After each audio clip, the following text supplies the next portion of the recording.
Okay, I think it's time that we can start. Good morning or good afternoon, depending on where you're following this webinar. My name is Danelis. I represent the young engineering geologists and the e-YEG from as chair of the e-YEG. Today, I would like to welcome two presenters from Costa Rica, Professor Sergio Mora and geologist Mr. Randall Carballo Benavides. It's our honor that we're a multicultural group and we'll welcome attendees and keynote speakers around the world. So I will have a short introduction about our first presenter, Professor Sergio Mora. Dr. Sergio Mora holds a master's degree in geology at the Central American School of Geology, University of Costa Rica, and a master's PhD degree in engineering geology at the National School of Engineering Geology from Nancy, France. He's a professor at geotechnical geology in soil and rock mechanics and natural hazard assessment, and he works also as a project management at the Central American School of Geology in the University of Costa Rica. Since 1998, he serves as a consultant and professor on risk, environmental natural resources management, climate change, and engineering geology for various private firms, multilateral organizations, and several universities in Central and South America, the Caribbean, Middle East, North Africa, and Oceania. Professor Sergio Mora, I would like to welcome you. The space is yours. Thank you. Can you please allow me to record the session? Yeah, please feel free. I also would like to let know our attendees that our webinar is live streamed via the YouTube channel of e-YEG.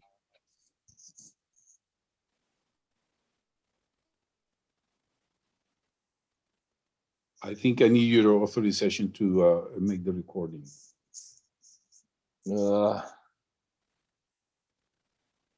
Just give me a moment. I think it's okay. Allowed. It doesn't matter. We can go on like this. Okay. Okay. We are recording, so no there's. Yeah.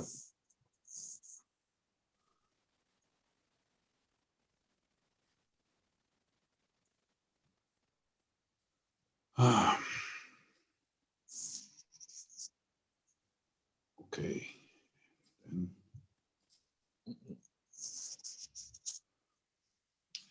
The topic that I would like to discuss with you today is it relates to the application of a heuristic methodology for slope and stability hazard assessment, and the application that we have produced at the Durango-Mazatlan Highway in Mexico. The authors of this analysis were myself, as long as our colleagues Javier Saborío Bejarano, María del Mar Saborío, and Rosalba Barrios Díaz. Our client was Servicios Mexicanos de Ingeniería Civil, Caminos Puentes Federales, the Mexican civil engineering services of Mexico, and federal highways and bridges of the government of Mexico. And we were under the supervision of Carlos Lopez, engineers Carlos Lopez, Victor Medrano, Arturo León, and Alfonso Rico, to whom we would like to take the opportunity to thank them for the opportunity given to us in carrying out this analysis. This, our methodology for slope and stability hazards is the one that we call the MORAVA method, was firstly published in 1993. It's already, we are already on their 28th birthday. We started with very rustic tools, even producing analysis of this kind by hand over 1 to 50,000 scale maps. Now, with the advent and with the advantages of geographical information systems and the algorithms that we can now use, we have come to use it as a very handy and efficient tool.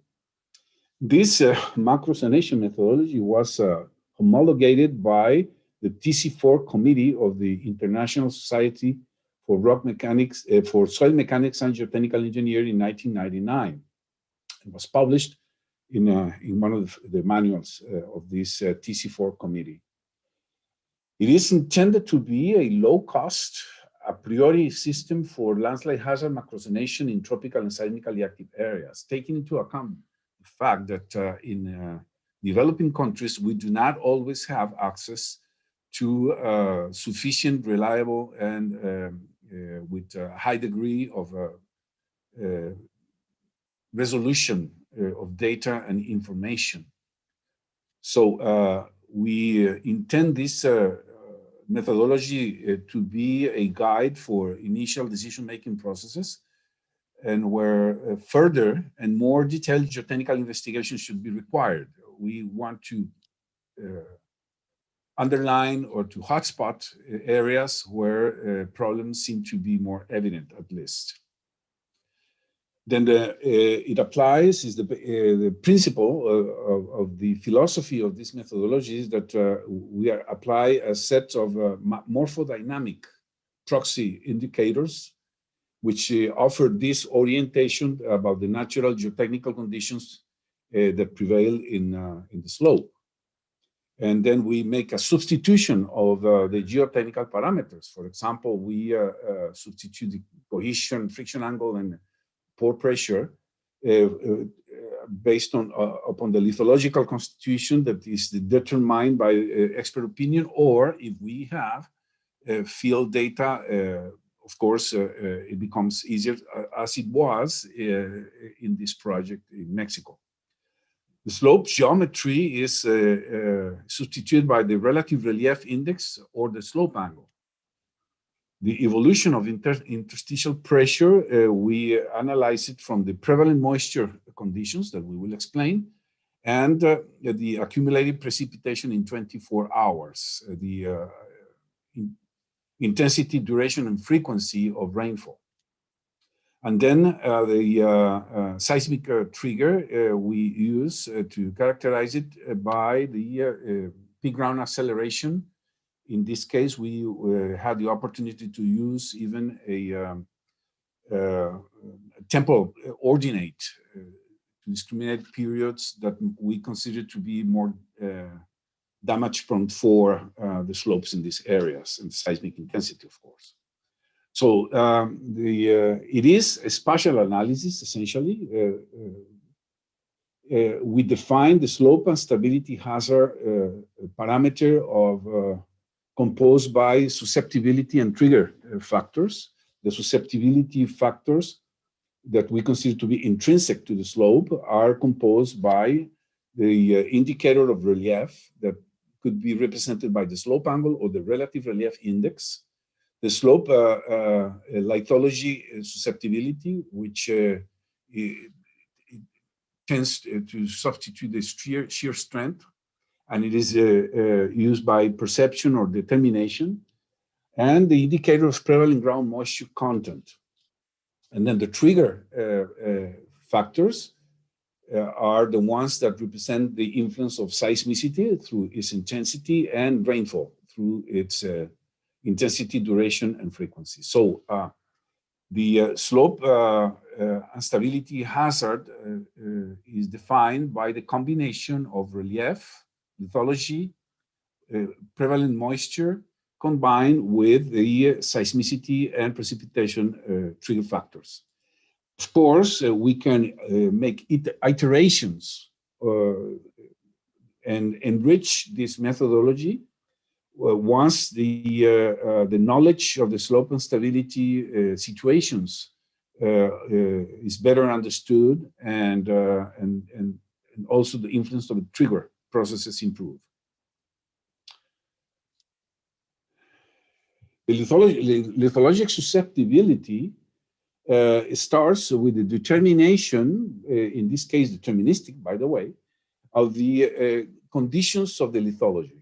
So we make a basic qualification of the slope susceptibility by qualifying the rocks from the very low susceptibility, for example, massive, when they are massive with few joints, in case of limestones, basalts, granite, gneiss, and where discontinuities are clean and rough, and the water tables are low, and there is a low degree of weathering, a high shear strength.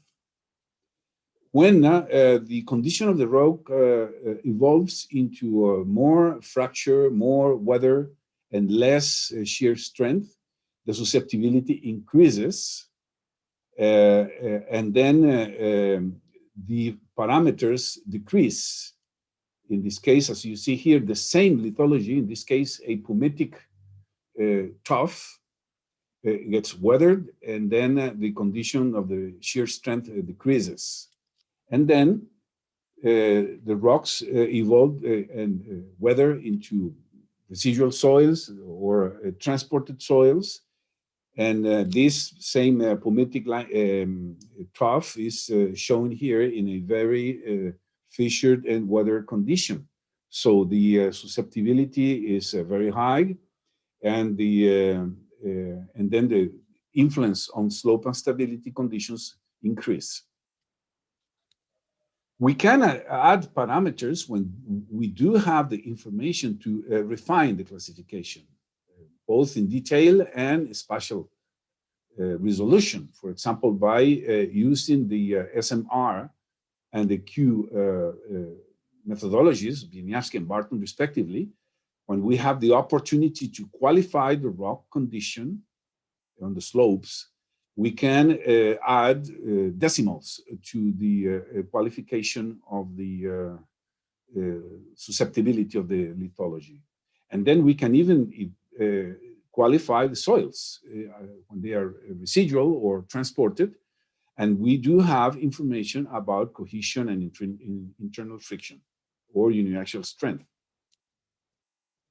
So we can go into a higher degree of determination and discretization of the properties of the soil. So I can give you an example of what we have done here in Durango, Mazatlan, classifying by symbol from the National Geological Map of Mexico, the composition, the hydrogeologic and physical-mechanical properties, the soil cover, in this case residual and or transported, and the determination and qualification of the SL factor and some characteristic features. So in this case, for the rhyolitic trough, which is Oligocene to Miocene in age, then we can describe the composition, the aspect, the physical-mechanical condition, the cover of soils, residual and or transported, and the determination of the parameter SL. That for the same lithology, it can go from a very low susceptibility, such as in here, where cuts are very stable, to a middle class susceptibility, such as in here, with the presence of water and springs, and to very high susceptibility when this stuff becomes very weathered. So this information was placed into a map, and from here, the lithological condition was analyzed in the highway corridor. And from the geological map, we established a reclassification with the assistance of the geographical information system to determine the spatial distribution of the lithological susceptibility condition. Then we also use the available inventory of slope and stability incidents in the highway to try to establish a first correlation with instability situations. The second parameter is the relative relief, which is defined by the maximum difference of elevation within a unit area of 9 square meters. So we use the focal statistic filter of RGs in this case, and we determine the Z values calculated with a model filter box of n by n pixels, in this case 3 by 3 pixels surrounded in the middle by a 9 square meter cell. So the filter passes over each cell. The center is assigned with an arithmetic function, which is elevated maximum elevation minus minimum elevation. So, and the grid looks like this. And the subtraction of the maximum minus the minimum elevation goes along the displacement of this grid of 3 by 3 pixels. So, and then the way to determine each value for the relative relief surrounded by 9 cells. So, and then we make the classification of the relative relief, the way it is classified, or qualifies the slopes, and the assign SR factor. So, just to give you an example, this is a LiDAR segment obtained with 1 meter of pixel resolution. And the LiDAR map, in this case represented by the hillshade representation, is classified to determine the relative relief index and reclassify to obtain the final map that is used to classify the highway. So this is 2 segments of the highway Durango-Mazatlan in Mexico. 2 different areas, one with a more or less semi-flat area, and the one that it crosses along the Cordillera in the western side of northwestern Mexico.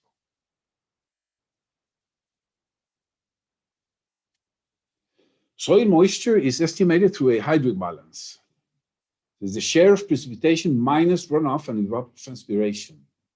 It tries to measure the infiltration that feeds the ground moisture, as we know it. Evapotranspiration can be obtained according to the context, the local climate, local topography, by using the Hargreaves relationship that takes into account a basic average precipitation and corrected by a coefficient multiplied by the elevation.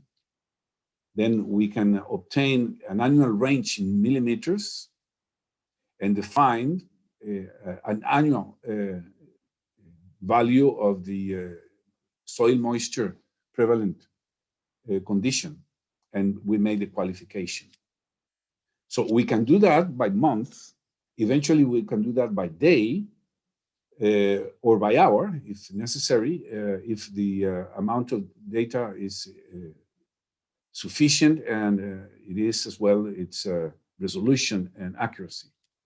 And then we can do that again by quantifying the annual sum of the monthly indexes and qualify. So this is to analyze the highway. We have here the hydric balance map. You see the highway here depicted by the dots. And then the SH index, the soil moisture, the prevalent soil moisture and the highway. And then we can have here the highway corridor and some zooms to determine the spatial distribution of the prevalent soil moisture. So once we have lithology, relief, and moisture, we can make a linear combination of these indicators. And then the result is the susceptibility factor. Repeat, this is a combination of the susceptibility of the lithology, of the relief, and the prevalent moisture. And here is the result in 2 segments of the corridor.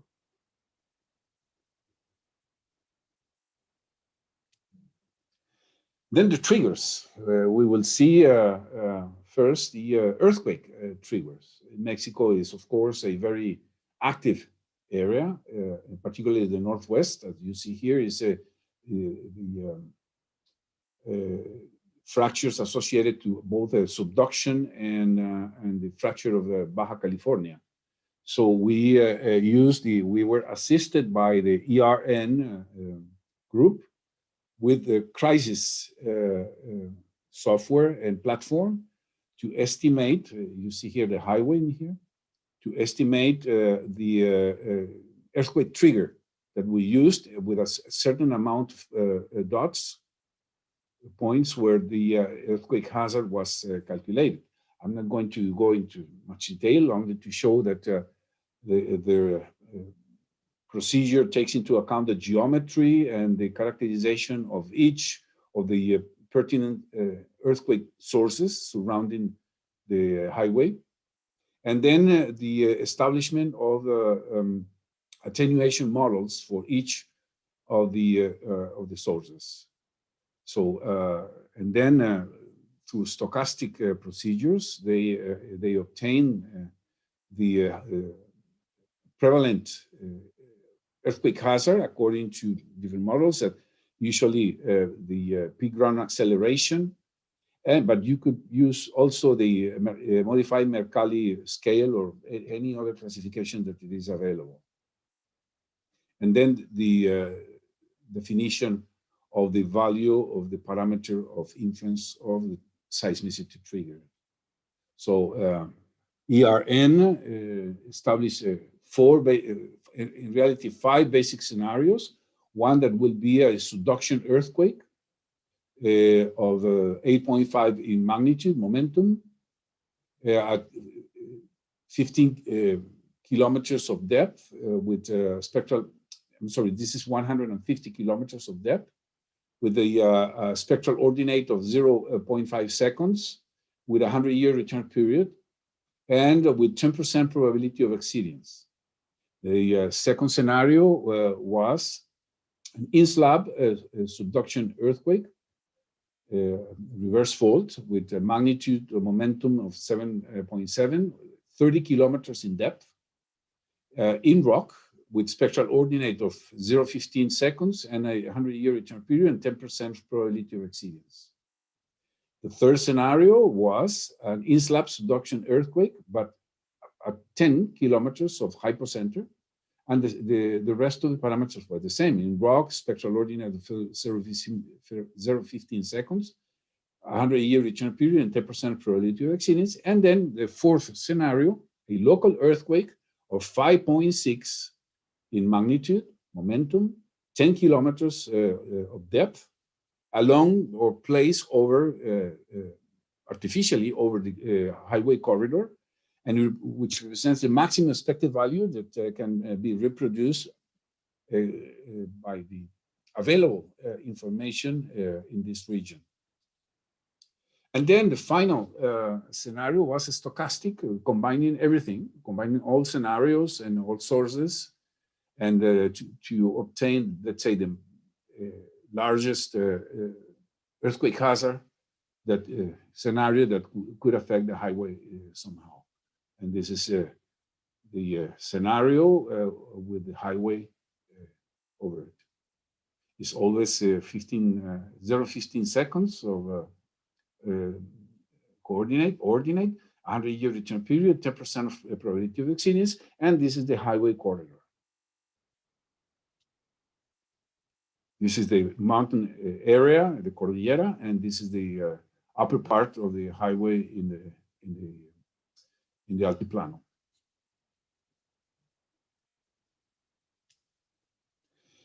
Then the precipitation trigger.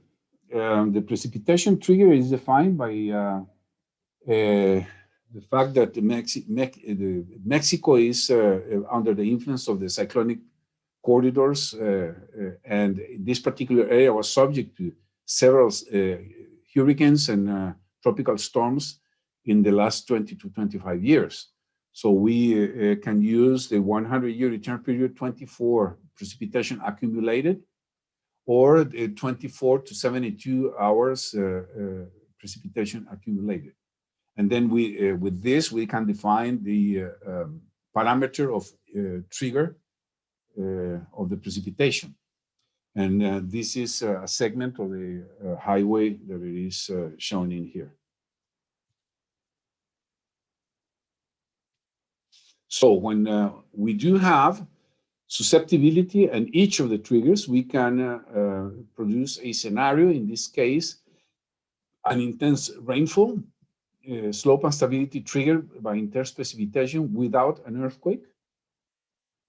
There will be HP, the combination of relief, lithology, moisture, and precipitation.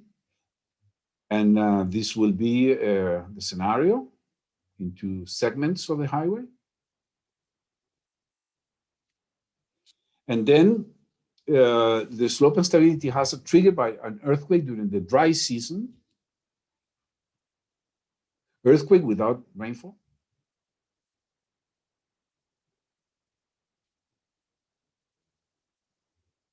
And then the resulting map.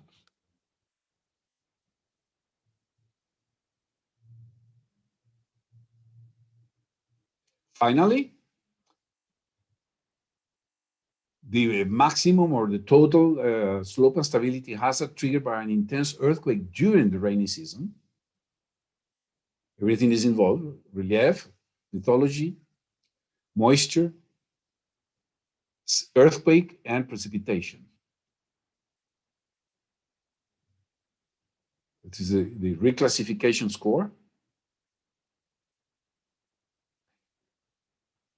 And the two segments that we have been showing. And then to the right, we can see a correlation of the zonation with already known slope and stability incidents. Then trying to simplify the slope and stability index map to make easier the communication with the decision makers, we can produce, this is what we call a semaphoric representation with only three classes, from very low to nil, middle, or very high slope and stability hazard indexes.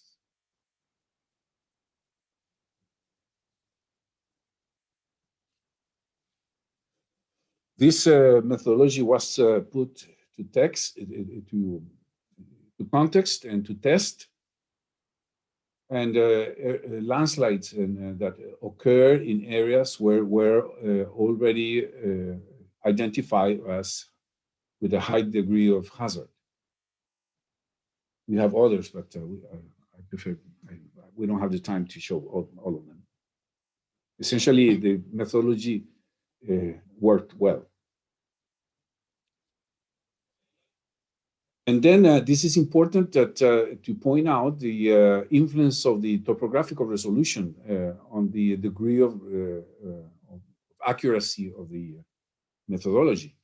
This is the corridor and the slope and stability hazard map with a digital elevation model of 30 meters of pixel available at the Geological Survey of Mexico on the website. And let's isolate this area of the highway. Well, as you see, you can see some details, and there is already some value that could orient decision makers. But when we compare this to the map produced with the LiDAR, with the 30 meter resolution, with the 1 meter resolution LiDAR map, you can see the same area. And the improvement, the significant improvement of the detail of the areas. You can even make a zoom here. And this is what it will be shown. There is, of course, a lot of room for improvement when you improve the hydrometeorological and geotechnical parameters as well, and the earthquake microzonation. There would be a significant improvement still to be obtained. And then we can, we propose this, but well, okay, this is a scenario to assess the influence of anthropogenic global warming using the MORAVA method is a scenario that we produced later in the municipality of Esparza in Costa Rica. Considering the scenario that anthropogenic global warming might cause an increase on the IDF, intensity, duration, and frequency parameters in the long term, let's say in 50 years. We use that as a temporal horizon and increase the IDF function by 10% to assess the potential influence of anthropogenic global warming in case if this area will be exposed to a higher IDF multiparametrical new scenario. So you can see the increase in the amount of areas covered by the red, a very high hazard, and pinks, and particularly the change of condition of some of the cliffs that are nearby the coastal little area. And finally, we could even establish the possibility of using this methodology to orient a system of alert for slope and stability in areas, urban areas, or highway corridors, using the principle that we have just seen, the susceptibility parameters that are combined with the trigger parameters. And this could be in real time, in day, a month, a season of the year. Or in the case of rainfall, we could even have the meteorological forecast, either by hour or by the next 24 to 72 hours, or even the season. And we can have this information ready in ISOES, on IDFs, or the accumulated materials. And we can produce a forecast with the ex ante condition to prepare the administration, the management of relief and rescue, or even maintenance in the highway or in urban areas. Unfortunately, earthquakes cannot be predicted, but we can have now very rapid information about intensities and the spectral response. So even if we cannot anticipate earthquake, we could have very quickly ex post intensity distribution, so we can orient the space and time distribution and the dimensions of the instability incidents to support safety, response, rehabilitation, reconstruction, and functional and operative continuity.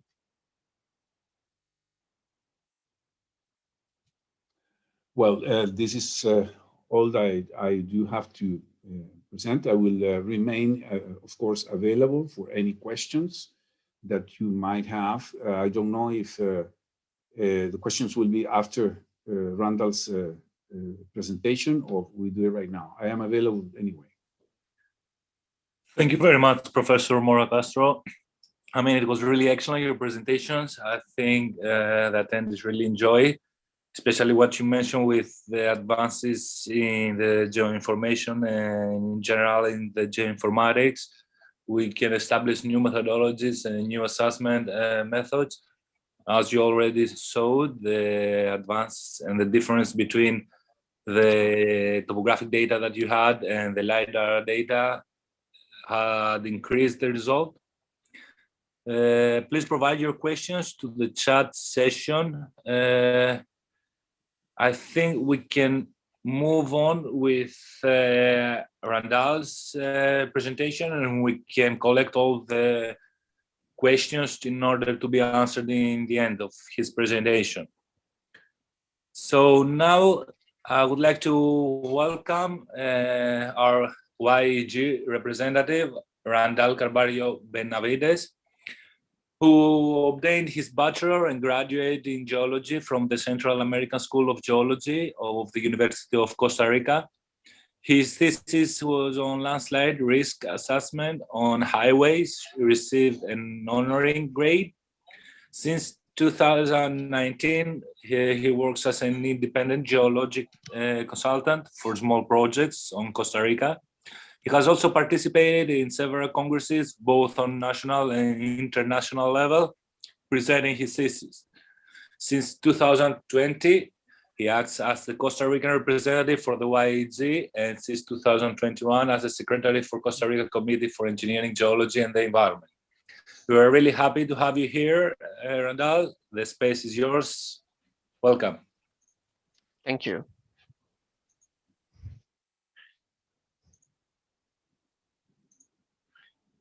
Well, I'll begin. Well, first than all, good morning, afternoon, and night to everyone here. It's a great honor to have been invited. My presentation is called the Hill Slope Quality Index Assessment on a Mountainous and Highly Vegetated Transportation Corridor. This project was my bachelor thesis, and I did it with the help of the National Laboratory of Materials and Structural Models of the University of Costa Rica.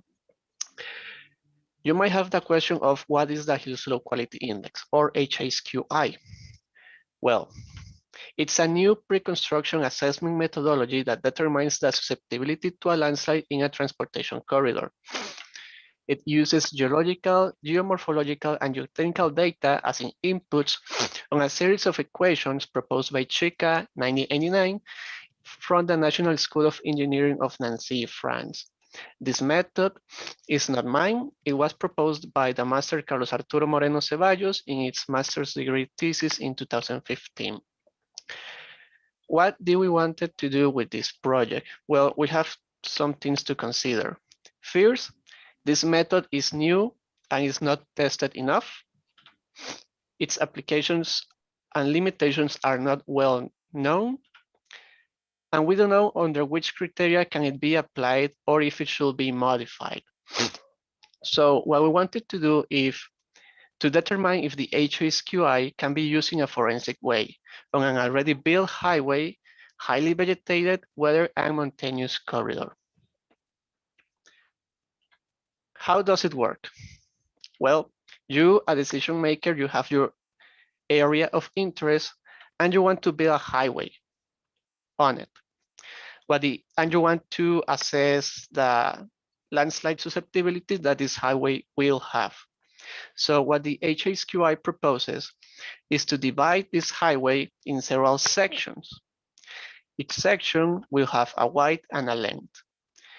The width is the length of the slope as seen from above perpendicular to the direction of the highway, and the length can be said in different ways. It can be a specific distance, each section to be 150 meters long. It can be the length of a lithological unit appearing in your area or of a geomorphological unit. Or you can set a section each time your highway will have an inflection point. Each section will be analyzed to gather geotechnical data such as cohesion, friction angle, unit weight, and joint inclination and depth. The geometry of the slope, we want the angle and the height of it, and the water table height. I say height because the method measures it from the bottom of the slope upwards. So we have our parameters, right? Again, cohesion, friction angle, unit weight, slope inclination and height, phreatic surface height, and joint depth and inclination. These last two, of course, if they are in your slope. These parameters will be used in a set of equations. We have 12 equations that are divided. Allow me a moment here. All right. We have 6 equations for a translational or a structurally controlled landslide, or 6 for a rotational landslide. These sets are divided in X equations, from which we have 6. You're going to choose an X equations depending if your slope has no water table, has water table, or you have water flowing through the slope. And our Y equations based on the joint reality. You might have no joints, you can have joints, and your joints can be filled with water. So to apply the method, you won't use all 12 equations. You are only going to use 2. So you study your area, you go to the field, you do your remote sensing, and you determine what kind of landslides you're going to have. So to put an example, we're going to say that we're going to have, or we expect, a rotational landslide. And for the sake of simplicity, let's say that our slope has no water table and no joints.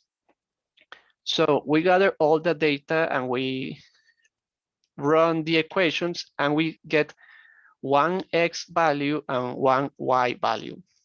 Why are they called x and y? Well, because they are the axes in these graphics, okay? The coordinate resulting from those two equations will tell me if my section and the slope on it has low, medium, or high susceptibility to landslide. And depending where the coordinate falls within this graphic. So where did we apply this? In the national route number 32 of Costa Rica, also called Braulio Carrillo. This highway connects what is the central metropolitan area of the country with the Caribbean shore, where a lot of important ports are. This highway had LiDAR information gathered thanks to the government. We can see this light green shade here. That is the area that has LiDAR information on it. And this particular region on the country has high amount of precipitations. On map C here to the right, we can see the blue polygon that represents 7,000 millimeters of year in the sun. This data is from 2004. And as the rest of the country presents a high amount of seismicity. Each point is an epicenter from 1975 to 2017, from magnitudes from 2 to 5.5. But why did we choose this particular highway? Well, besides the fact that it has LiDAR information, it presents a consistent problem of slope instability throughout the year. Several landslides or rockfalls create traffic and economical losses. From 2011 and 2017, a total of 5.8 billion colones were used, which is 8.3 million US dollars. From these, 360,000 US dollars were used on landslide or debris removal. With the LiDAR information, we were able to create a landslide inventory that allow us to understand where and why these landslides are occurring. Within the region with LiDAR information, we identified 142 landslides, which an 82% or 109 occur inside the cuts of the transportation corridor. These landslides go from less than 1,000 square meters to more than 100,000, being the majority between 1,000 and 10,000 square meters. How do these landslides distribute, especially in the highway? Well, like this. Here in the map on the left, we have the gray polygon is the LiDAR information, and each red dot is a landslide. As we can see, there is a clear pattern here that I am following, that is the highway, and the majority of the landslides occur within it. So we wanted to understand which areas were the ones that presented a higher risk or a more critical condition. So we made a density map. To the right, you can see it. Each pixel is 1 square kilometer, and its value is the amount of landslides within it. As you can see, we found out several critical regions, such as this, with 12, 11, 7, 8, and 7 landslide within it. We also understood that as the great majority of the landslides are occurring within the cuts, the geometry of them is one of the main factors for its occurrence. So how did we apply the HSQI here? And here's where the assessment part of the methodology begins. We wanted to see if it worked as a forensic method, but it was conceived as a pre-construction method. So it's natural that the HSQI proposes the geometry of the natural slope, the one molded by centuries of erosion and weathering. But thanks to our inventory, we realized that the landslides occur in the cuts, human-made angles and geometry.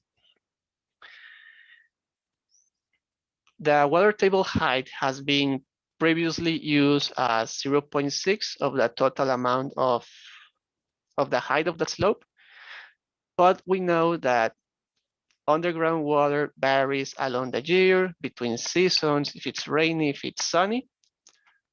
So using a single height for it is not realistic. We also know, well, in our geotechnical parameters and studies, it is always wanted to have clean values, right? Of course, that is not always the case. We found out several difficult to test materials, both in situ and in the lab, that gave borderline values to extreme, cohesions too low, friction angles too high, that did not really, or that were not expected from those materials. And we had, or the HSQI proposes equations for slopes with no water table. But in such a rainy area, this is not really to be expected. So I had this question, what to do? I need to assess this parameter and see if it works. So I should apply it as it was originally proposed. But in reality, I have different things, right? I have to gather parameters from where the method is not telling me to. So what should I do? Should I modify the method for it to be more accurate, or should I apply it as it was proposed? So I just decided to iterate, do both. The method tells me to use the geometry of the slope, but I also use the one of the cut. It tells me to use a water table height of 0.6 of the total. I decided to vary it from 0.2, from 0.7, hoping that this will simulate how a water table changes, especially and across the year. The geomechanical parameters, unfortunately, were not the best from our test. So we ran some fits using lattice from 2010, and we also did a back analysis. And our equations, I decided to run a whole test of the HSQI using the equation that does not contemplate a water table, and then another one without it. So instead of only using the HSQI once and see if it was successful or not, we ended up applying it 41 times. We applied 41 times and divided the highway into 112 sections, which resulted in a couple thousand HSQI values generated. Of course, each graph was applied a susceptibility based on where the coordinates of the equations ended up. So to better understand all the different parameters and iterations of the method, I gathered them in 9 cases You can see here the combinations of parameters that each one use. Some use the slope with the laboratory parameters, some did not. From these 9 cases, the best result was the 9th one. And for the sake of time, I'm going to present this one because I don't want to be talking here 2 hours. So this last case was the one with the best accuracy. It set the highway to have a 21% low susceptibility, 48% medium, and 31% high susceptibility.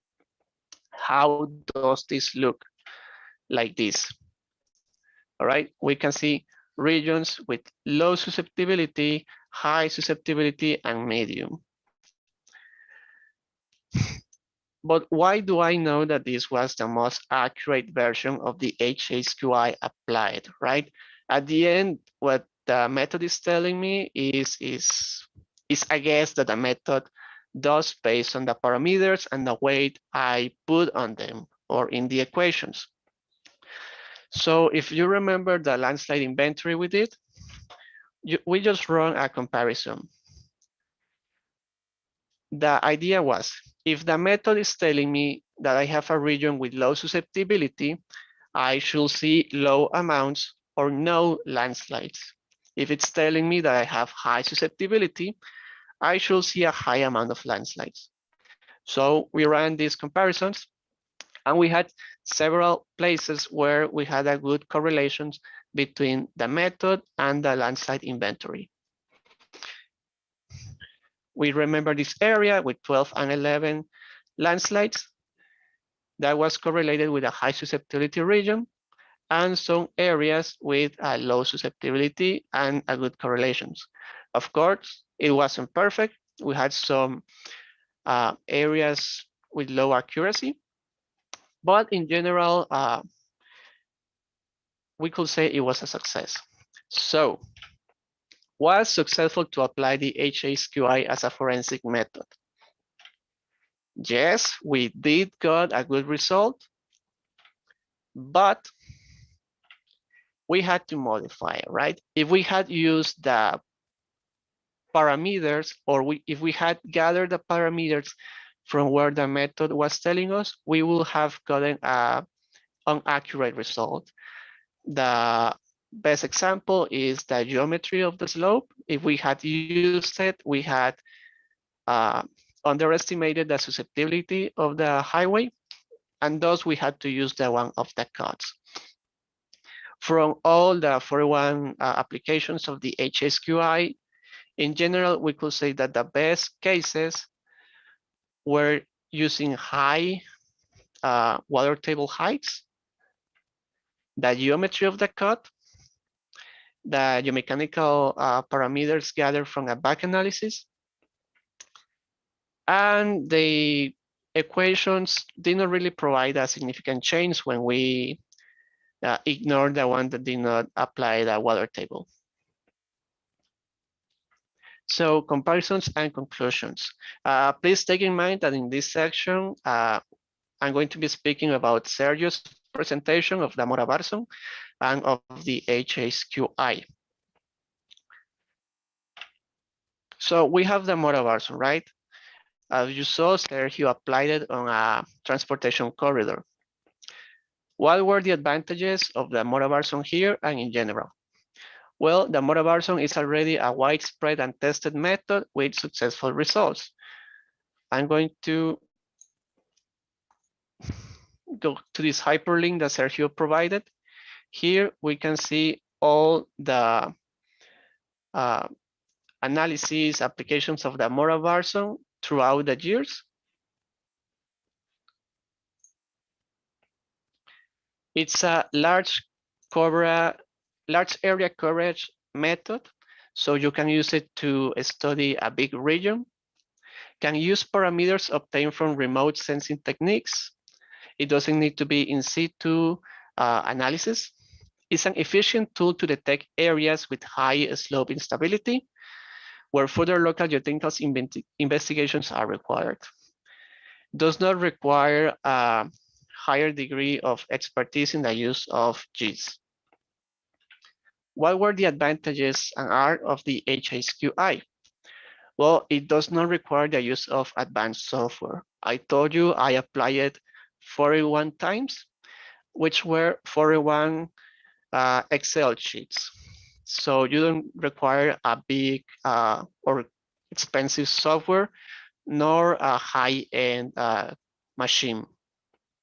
It's quick and easy to apply once you have your parameters. It sectorizes the highway corridors along the determination of more susceptible sections prior to construction. And parameters can be obtained from lab, literature, or back analysis, should you not have access to in situ tests. But nothing is perfect, right? The MORAVA version has its disadvantages. It's for macrozonation. You cannot use it for microscales. You cannot use it for a single slope. Its efficiency might drop if areas with low rates of precipitation and seismic activity. It's not a methodology that predicts. The MORAVA also will tell you where mass movements are of higher probability, but not which mass movements. It can be a landslide, can be a rockfall, a rock topple. It's not going to tell you which one is going to be. And it's highly sensitive to degrees of resolution and quality of the parameters. Disadvantages of the HSQI. Well, it's not tested enough. It's a new method, so we still don't know its potential and its limitations. It's high sensitive to the degree of detail of the parameters introduced. As an example, the geometry of the slopes does not contemplate triggers. So the method can tell you that a slope or section is of medium susceptibility. And when you have an event such as an earthquake of a strong rainfall, that section can actually be of high susceptibility. So the HSQI does not contemplate this. It's impractical for large areas, as you will need to create several amounts of sections. And it might underestimate susceptibility when not closely considering variations in topography and slope geometry, as we saw in this case study. So conclusions, again, for both the MORAVA version and the HSQI, heuristic methodologies are conceived based on a set of data to study problems by generalizing or grounding the characteristics of a terrain in wide areas and when data is scarce. There is no perfect universal recipe that fully considers all factors involved in slope instability situations and that could be used in different environments around the world.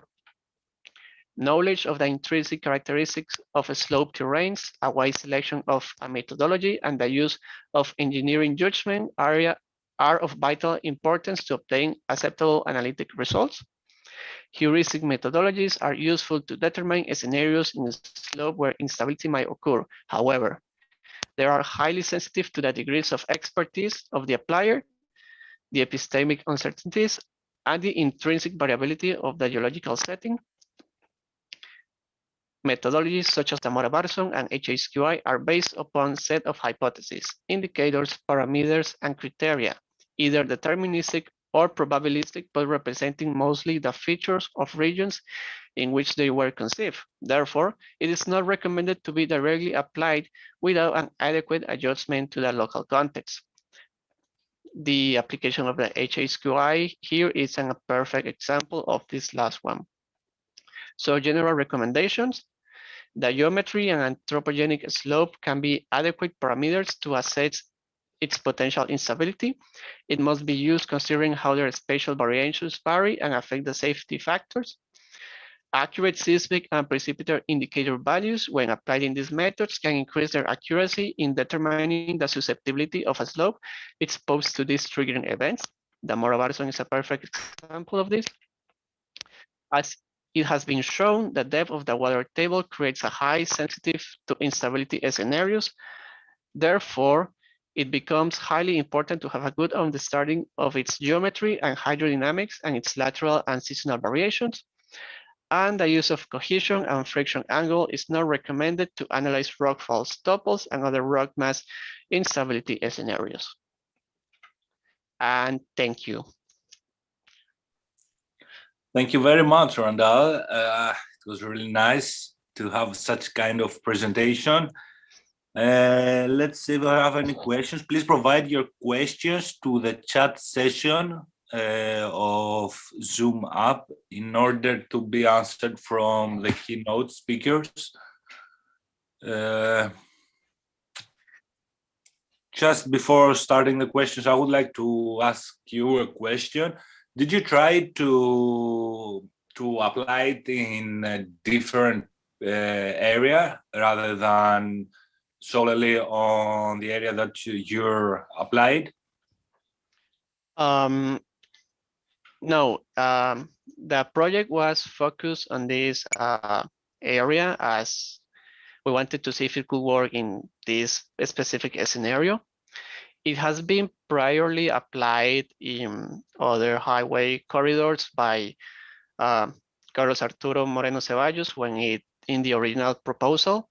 It was in a highway in Colombia. The name of the highway eludes me right now. And it was also applied here in Costa Rica by Mariela Ocampo in 2016.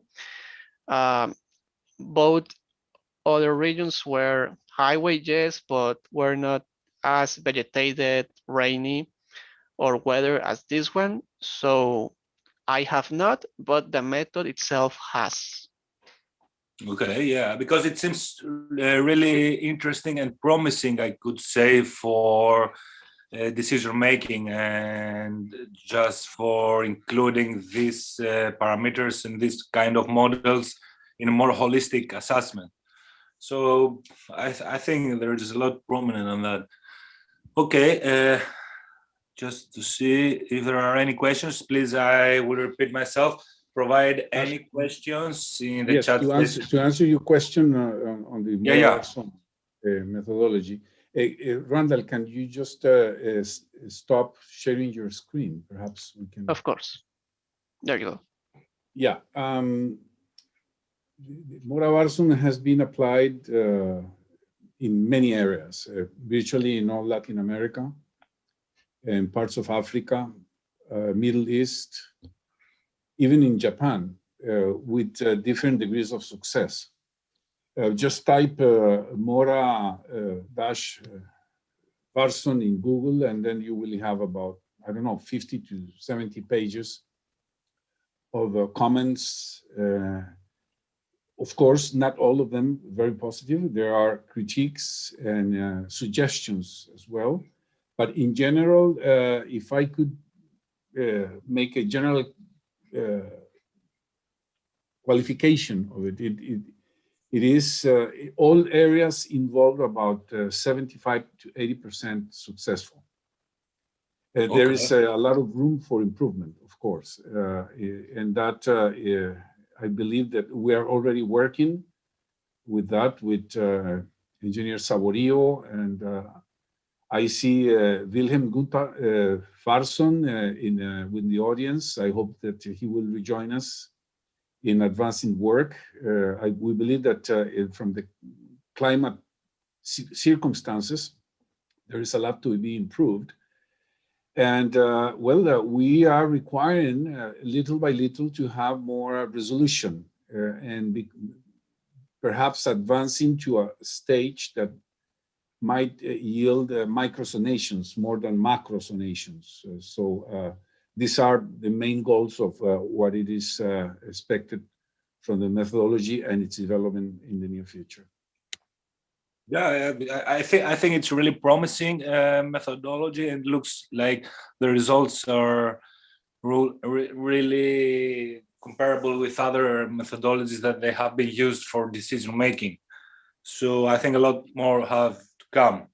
I can't see any questions. So in order to conclude, Today, I would like to thank our presenters, Professor Sergio Mora and our YEG geologist, Randall Carballo. It was a pleasure to host you both here, and our pleasure to have you in presenting your work. I hope on the following months to have the possibility to meet in close after the whole COVID situation will get better. Hopefully to a conference or to IAG meeting.